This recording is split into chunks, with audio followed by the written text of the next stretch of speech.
Društvo za razvoj podeželja Kapele združuje ustvarjalne sile 7 vasi z obrobja brežiške občine.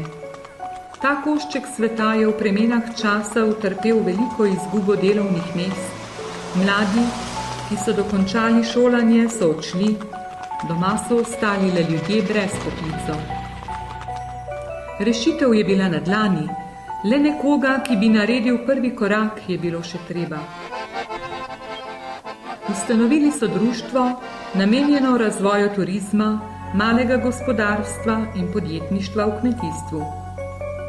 Lotili so se oživljanja podeželja, dosegli prve uspehe pri ohranjanju naravne in kulturne dediščine ter pri dvigovanju življenjske ravni.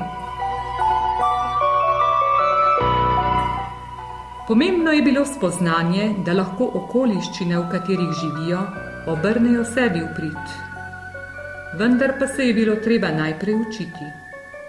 V 2 letih so imeli skupno 8000 ur teoretičnih in praktičnih usposabljanj, zagotovili so stalno svetovalno službo, omogočili menjavo znanj in izkušenj na lastnih delavnicah.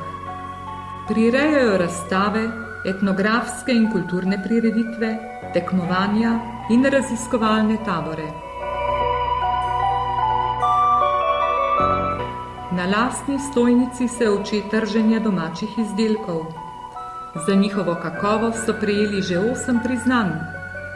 Ena članica je dosegla znamko izdelek domače obrti, 8 domačink pa se je odločilo za usmeritev v turizem in uspešno opravilo tečaj za nosilce turistične dejavnosti na kmetijah.